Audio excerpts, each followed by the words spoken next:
This week at NASA.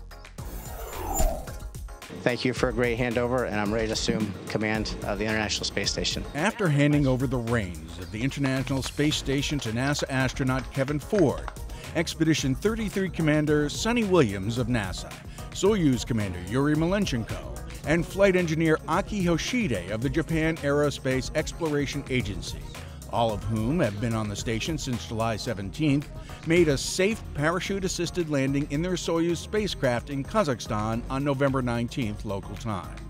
Expedition 34 crew member Ford, Oleg Novitskiy, and Evgeny Tarelkin will be joined on board the station by Russian cosmonaut Roman Romanenko, NASA's Tom Marshburn, and Chris Hadfield of the Canadian Space Agency. Their arrival December 21st will restore to 6 the number of people aboard the orbiting laboratory. We hear you loud and clear aboard the International Space Station. Welcome aboard. The Smithsonian National Air and Space Museum's Moving Beyond Earth Gallery was among 25 North American locations at which participants of the Student Spaceflight Experiments Program, or SSEP, plugged into life on board the International Space Station during a live video conference with the ISS. The event gave U.S. and Canadian students an opportunity to ask station crew members about daily activities on board the orbiting laboratory. What advice can you give young kids like me about pursuing our dreams? Just have your eyes wide open and get ready for all those challenges, because they'll be out there, but they'll be fun. And the rewards are great if you try hard, work hard, and do your best. A panel of spaceflight and science experts also fielded questions, including astronaut Leland Melvin, NASA's Associate Administrator for Education.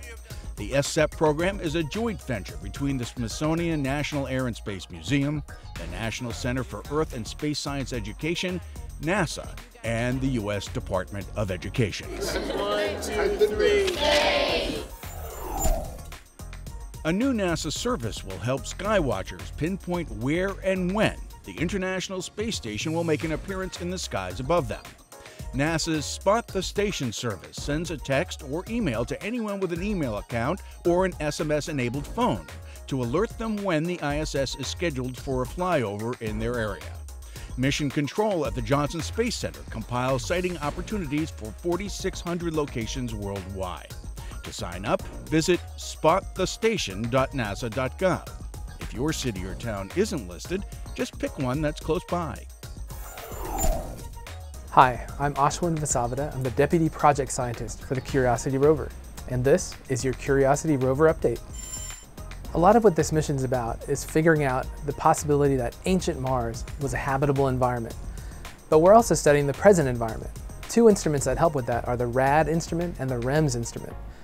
The RAD instrument is a radiation assessment detector. It measures the high energy radiation coming in from the cosmic rays and the sun.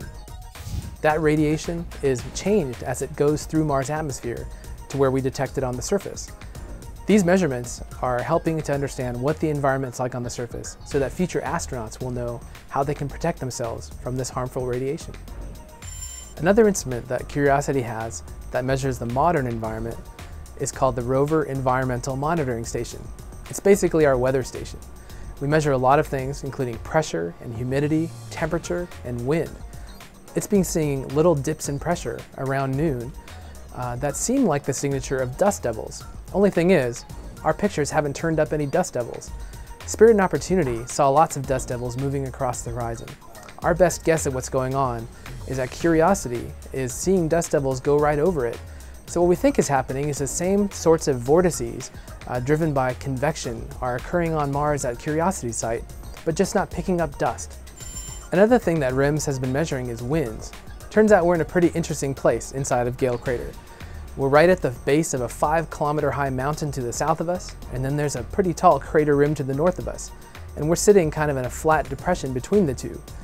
The winds blow up and down the mountain as the temperature changes during the day, and up and down the crater slopes, and then along the depression where we're at. So right now we're trying to figure out from the REMS data exactly which parts of that wind field we're measuring. With Thanksgiving coming up, we've been preparing a few days worth of commands to send up to the rover to keep it busy while people here take some much needed time off. The rover will be acquiring a big panorama of our surroundings while we're away. I'm Ashwin Vasavada, and this has been your Curiosity Rover Update. NASA has announced the successful completion of the Kepler Space Telescope's baseline mission to search for planets in other solar systems. Since its launch in 2009, scientists using Kepler have identified more than 100 exoplanets and another 23,000 plus candidates. The tapestry of everything that goes on into Kepler. It's really a team mission. It's an enormous number of people who come together to make this kind of a mission happen. In April of this year, NASA awarded the Kepler mission up to 4 more years of funding, allowing the telescope to continue its planetary census and to help scientists better understand solar system and planetary formation. Engineers at the Marshall Space Flight Center are using a new, cost-saving method to create intricate metal parts for America's next heavy-lift rocket, called selective laser melting. The process uses a high-energy laser to melt a fine metal powder into a computer-aided design pattern. A hybrid of 3D printing and artistic welding, SLM creates intricately designed parts with complex geometries that are more strong and safe in less time, saving millions in manufacturing costs. These new SLM-created parts will be on the first SLS test flight in 2017.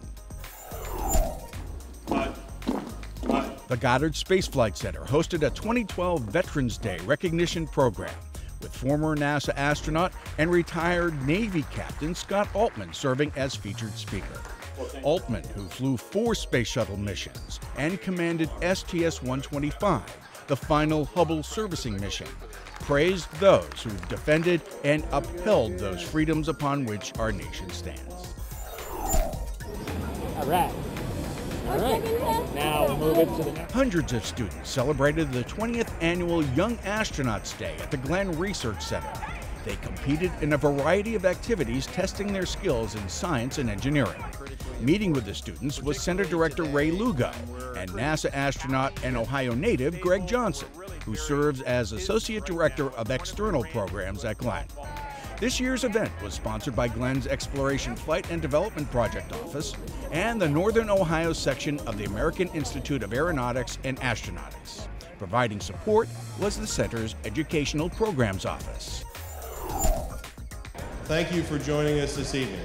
At the 5th Annual Wernher von Braun Memorial Symposium in Huntsville, Marshall Space Flight Center personnel and guests discussed a wide range of topics, including human space exploration, space commerce, national space security and policy, and trends in engineering education.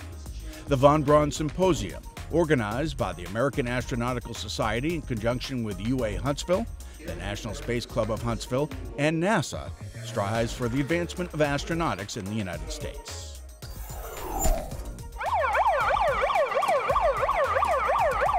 Registration is now open for the 20th annual Great Moonbuggy Race, scheduled for next April 25th through 27th at the U.S. Space and Rocket Center in Huntsville.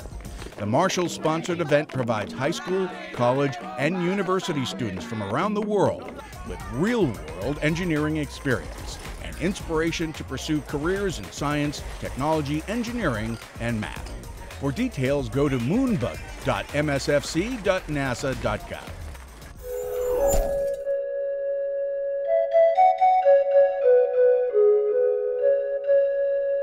I'm Jeanne Lynch, and I'm Chief of the Flight Dynamics Division in the Mission Operations Directorate.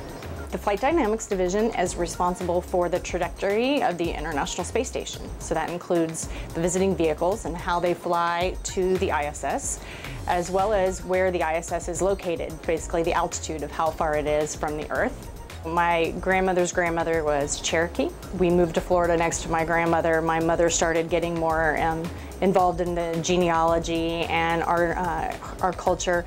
So when I was in high school and even in college before I moved away, I participated in a number of the local powwows and other Native American functions. When I started for NASA, I was actually a new hire right out of college, so I wasn't a co-op, but I did do my senior project when I was in engineering school. That was a NASA-funded project through my university where we essentially built a little kind of lunar servicing station for a lunar lander.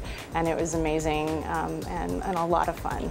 In any job you have, you need to give it your all. You need to take personal responsibility for the quality of your work, getting it done, and really being passionate about what you do. And I know if you do that, then it gets noticed and everyone appreciates it, and then your career will just continue to grow. Main engine start, 6 engines up and running. And liftoff. 14 years ago, on November 20th, 1998, Zarya, the first component of the new International Space Station, was launched atop a Russian Proton rocket from the Baikonur Cosmodrome in Kazakhstan. During the initial assembly stage of the ISS, Zarya provided the station with propulsion, guidance, battery power, fuel storage, and rendezvous and docking capability for Soyuz and Progress space vehicles. Now that specialized components handle those chores for the station, Zarya is primarily used for storage. And liftoff of Space Shuttle Atlantis on a mission to build, resupply, and to do research on the International Space Station. 3 years ago, on November 16, 2009, Space Shuttle Atlantis rose skyward from the Kennedy Space Center on STS-129, an assembly flight to the International Space Station. Atlantis' crew consisted of Commander Charlie Hobaugh, pilot Barry Wilmore, and mission specialists Bobby Satcher, Mike Foreman, Randy Bresnik, and Leland Melvin.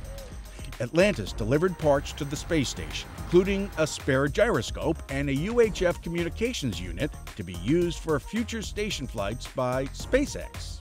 The mission, the final Space Shuttle crew rotation flight to or from the space station, also returned to Earth NASA astronaut and station crew member Nicole Stott. And that's This Week at NASA. For more on these and other stories, or to follow us on Facebook, Twitter, and other social media, log on to www.nasa.gov.